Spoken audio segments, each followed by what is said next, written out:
설날이에요. 한산할 것 같아서 나와봤더니 야, 차량도 많고 많은 분들이 지금 나와 계세요. 차례를 지내고 차 한잔 하시려고 나오시는 건지 아니면 직접 저렇게 산 타고 내려오신 분이 벌써 계시네요. 오늘은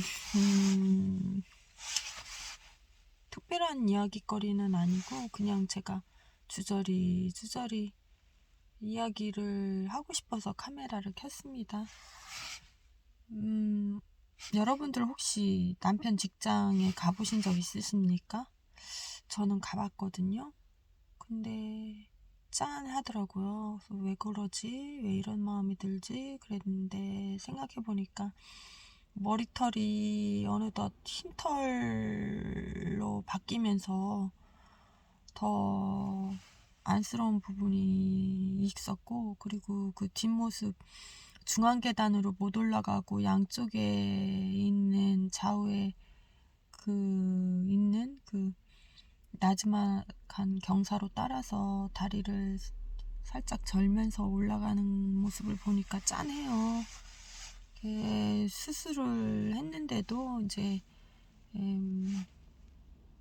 본래 수술 전으로 되돌리기가 어려워서 그런 것 같기도 해서 전화해가지고 당장 그만두라 그랬더니 때 되면 알아서 그만두는데 왜 그런 소리를 하냐요. 그래서 당신 모습 봤더니 안 되겠다 그랬더니 내가 혼자 보는 걸로 살자 그랬더니 자기는 그렇게 안 살았대요. 월 300만 원 용돈 줄 거 아니면 그런 소리 하지 말래요. 근데 또 월급쟁이인데 무슨 수로 300만 원을 줍니까? 아, 참. 그래서 300만 원 얘기가 나오니까 또 뉴스 며칠 전에 들었던 뉴스가 생각나는 거예요. 어느 초등학교 40년 근무하신 분이 그만뒀는데 1년이 아니라 40년이요. 40년인데 1억 받고 나오셨나 봐요. 월 320만 원에 그 연금을 받으신다는 건데 그게 이제 적다 아니면 적당하다 등등 갑론을박 왕왕 의견 댓글이 올라가고 있는 모양이더라고요. 물론 저는 제 생각을 묻는다면 좀 적은 것 같아요. 물론 비교군이 좀 잘못될 수도 있죠. 금융권은 연봉이 세니까. 근데 40년 근무 안 하신 40년보다 좀 적게 근무하신 분이 능이 1억은 거뜬히 받고 나오시고 또 학자금도 왕창 또 받으시고 저 명태금이 좀 많긴 하더라고요. 공무원들보다. 그래서 저는 300만 원이 적당하냐 그랬더니 그 용돈이면 충분해야 돼요. 남편도. 그래서 과거 같으면 한 달에 300만 원 쓰면 충분하지 그렇게 생각했겠지만 제가 금융을 공부하고 나서는 좀 생각이 달라졌거든요. 300만 원 받는다고 한다 치면 물론 1, 2, 3년 정도는 괜찮겠지만 4, 5, 6년, 7년, 8년 그렇게 그 이상 가면 가난해지는 시스템이라고 저는 생각하거든요. 연금제도가. 왜냐하면 물가 인상률 때문에 그래요. 거의 우리 월급 물가 인상률이 2% 선이잖아요. 연금도 그렇고. 근데 우리 시아버지 또 말씀드려보면 연금이 안 올랐대요. 예, 공무원으로 퇴직하신 분인데 당신이 화나는 이유가 2%도 안 올랐다는 거예요. 근데 최근에 2% 올려줬던 모양인데 그렇게 은퇴하고 연금만 바라보고 있으신 분들한테는 정말 최악인 경우죠. 아예 안 올려주는 게. 그래서 왜 2%인가 했더니 금 있죠. 현물 그 채산성이 좋아져서 한 2% 정도 인상률이 있다고 해요. 금이. 그러니까 그 금을 기준으로 올려주는 거죠. 근데 제가 살림을 해본 바 콩나물 1,000원짜리 1,300원에 사서 먹고요. 그 다음에 그 청양고추도 1990원짜리 200g에 사는 걸 2990원에 지금 사고 있고요. 그리고 또 뭐 상추 1000원짜리를 지금 3000원에 먹고 있거든요. 그러니 뭐 최소 30%에서 3배 정도 인상을 했는데 2% 가지고 그게 가당키나 하는 말입니까? 그러니까 그게 물가 상승이 우리가 서서히 그렇게 다가오기 때문에 가난해진 줄도 모르고 왜 이렇게 삶이 팍팍하지? 내가 열심히 일하는데도 왜 이렇게 저축이 안 되고 계속 이렇게 힘들지 하는, 왜 돈이 없지, 이런 이유가 다 그 물가 상승을 국가가 일으키는데 원인이 있는 거예요.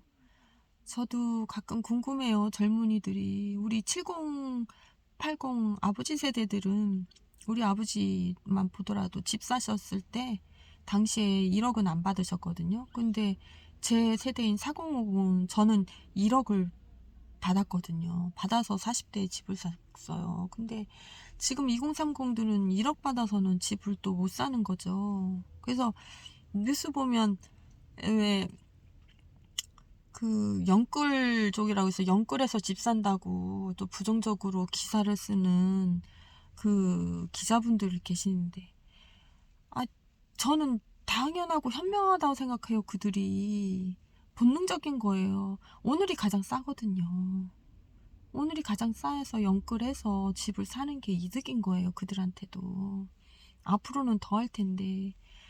그 캐나다로 이민 간 청년 이야기, 그분도 우리나라가 힘겨워서 캐나다로 가셨어요. 그래서 열심히 거기서 학위 마치고 남자 간호사가 되셨는데, 그분의 꿈은 거기서 멈추지는 않으세요. 더 전문적으로 석사학위 따서 또 그 간호 전문 전공을 하시려고 하시고 그 집을 살려고 캐나다로 가셨는데 도저히 안 되겠다는 거죠. 그분 말이. 여기선 집값이 더 올랐대요. 본인이 버는 것보다 몇 년 하면 대출할 거 가셨는데 살아보니 아니라는 거죠.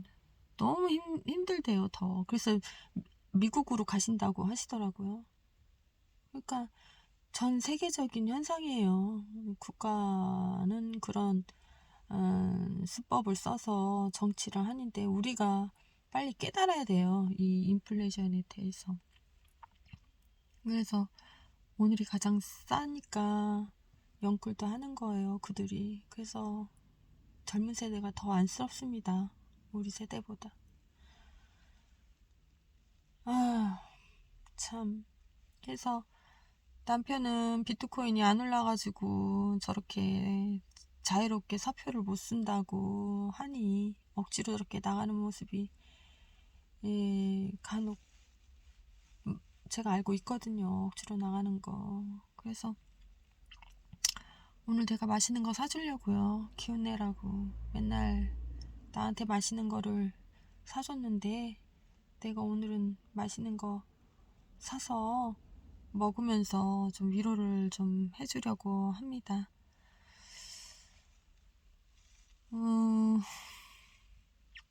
그 젊은 캐나다 청년이 이민을 간다고 하니까 저도 그런 생각 들더라고요. 비트를 소유하지 않는 사람도 저렇게 더 발전적인 삶을 살고자 이민 생각을 하는데, 비트코인을 모아가는 사람들도 저는 생각을 하겠다. 왜냐면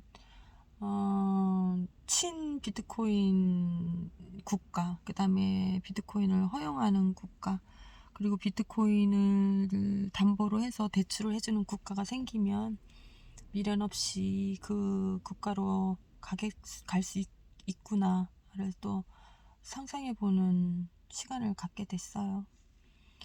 자, 여러 가지 이야기를 좀 했는데 요약은 맛있는 거 드시고요.